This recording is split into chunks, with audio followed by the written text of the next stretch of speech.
So I'm about to sign off for the evening, and I wanted to drop into your inbox and record a little bit to go with the text that I wrote above about this particularly sneaky objection or reservation that a lot of people have when faced with or considering coming and doing work on themselves, right? And it's a pretty sneaky little pattern or dynamic that plays out.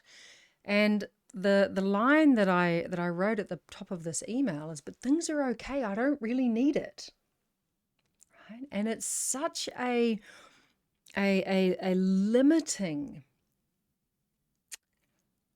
objection or reservation or way of being in the world, right? Oh, things are okay. And there's two things that I wanted to share around this, because one of the biggest things that I found for myself in my journey is that when things were okay, I didn't do anything about it, right? They kind of had to get to the point where they were really shit, where I was at the bottom of a hole and there was nowhere else I could go. Like I couldn't get any lower. And that was where I was in the places along my journey where I reached out and I got some help. That's what happened. And I know that it was one of the hardest things I'd ever had to do. Yeah, that I ever could do, because for so many of us in our lives as humans, we are conditioned, which I talk about a lot. We are programmed, it becomes part of our makeup, the challenge and the difficulty of asking for help, of asking for support, of reaching out when we are in a challenged place to another human and asking them to help us. Right? We find it really hard. Most of us do. And it's really interesting because I know that when people reach out to me for help, I feel really great. I feel great to be asked. I feel, needed. I feel valued, all of that stuff, right? It feels good for someone to reach out to me and ask for help. Yet when I'm the one that's got to do it, right? So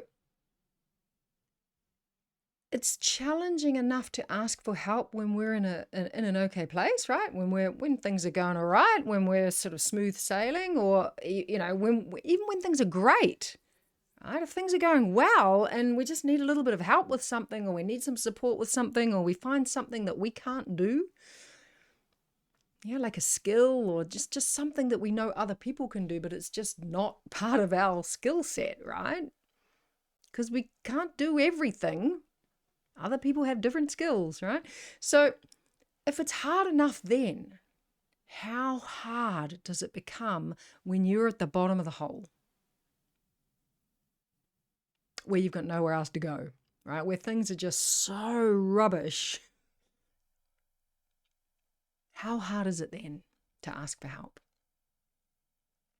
And what I find, which I mentioned above, is that most of the people that do come to work with me, especially in the past when I was first starting out, they come to work with, I've got something on my tooth. I'm just going to, it's better. So I just had a cracker and it was stuck in my tooth. They would come to work with me when things were a bit poo, right? When they just didn't know what else to do. And I remember back in my journey when I'd gotten to a point where I was down that hole. I was ready to ask for help, and I didn't know what this other way of being, what this other way of relating, what this other way of living life. I didn't know what it looked like, but I knew it wasn't this. I knew it wasn't what I was experiencing now. I knew it wasn't that. And because we're so conditioned, we're so programmed, we're taught to focus on what we don't want, what we don't like, what we wish wasn't happening, right? We're really clear on that. We have no idea a lot of the time what it is that we actually would love, let alone believe it's possible. So it blocks us. It blocks us from even being able to be curious about what's possible, to be able to see what's possible. And therefore we shut it down.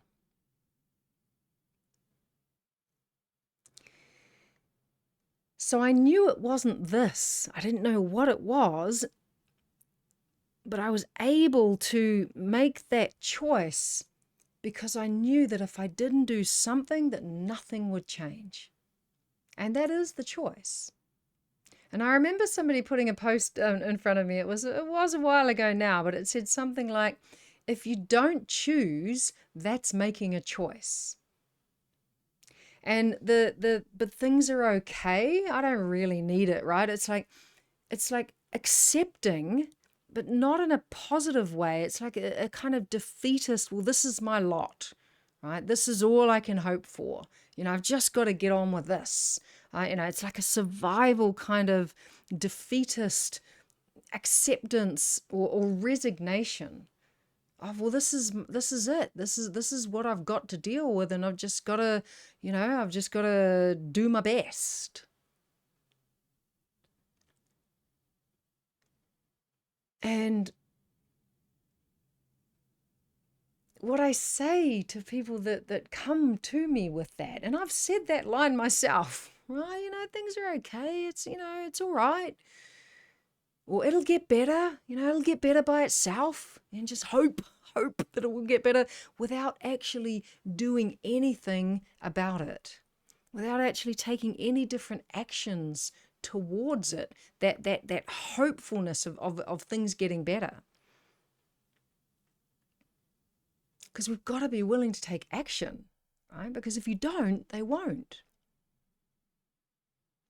Because everything moves in cycles of repetition, right? We know this in terms of understanding the way that we're imprinted. And I love talking about relationships. It's my jam, in case you haven't noticed. It's what I love. Helping people, empowering people to relate in a really different way. So they understand how they've been programmed, and they understand that they're just repeating the same, going around my microphone, the same relationship patterns, the same patterns of relating over and over and over again. And what I say to people that are in this space, but things are okay. I don't really need it. It's like, what if they could be better than okay? What if they could be great? What if they could be next fucking level? What if they could be so incredibly amazing that you can't even imagine what that looks like because you've never experienced it, because you've never been able to dream it, because we're so busy focused on the shitty bits, because that's what we've been taught to do. We've been taught to focus on the problems and solve them and resolve them and fix them and heal them and sort them out and figure it all out and get all the answers.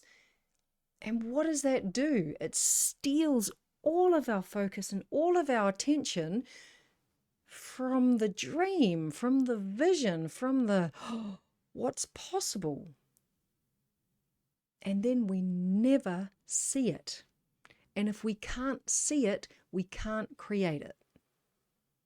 And then we just keep on creating all of the problems because we're so attuned to it.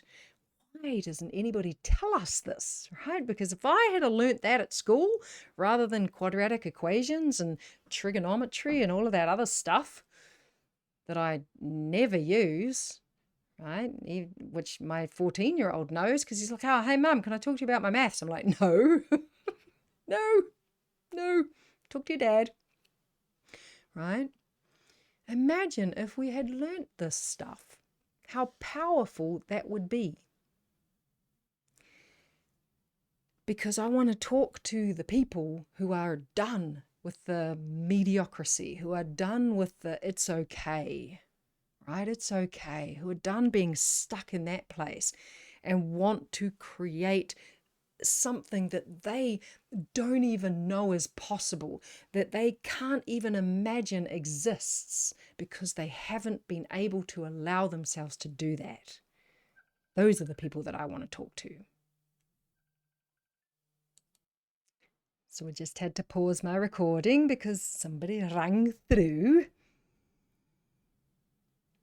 So if this is ringing true, right, if this is a bit of you, perhaps you've, made some progress and some shifts and some expansion and gain your awareness in other areas of your life, and you're not able or haven't been able to up until this point to really apply it to your relationships, right? The relationship that you have with yourself, the relationship that you have with your partner, with your friends, with the people around you. Then watch this space, because I've got something very exciting coming for you, and I can't wait to share it. It's all about relationships. It's all about creating and installing a very new paradigm, a very new technology in our relationships.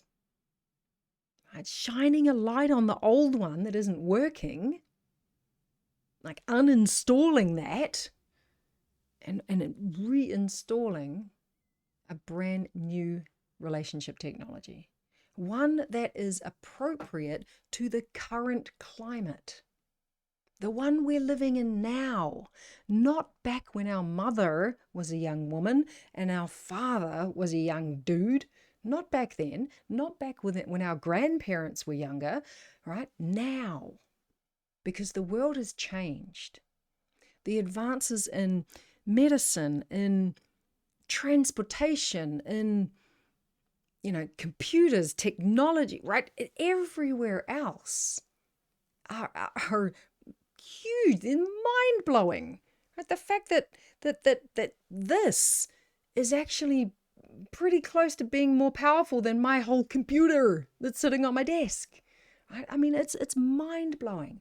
Yet the shifts and the changes in terms of our emotional, relational technology, it hasn't moved very far.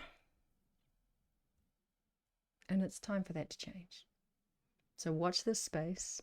Start getting excited. I'm planting a little seed for you here, and then I'm going to water it for a little bit, and we're going to invite it to grow. And I'm going to be sharing more about that little seed very, very soon.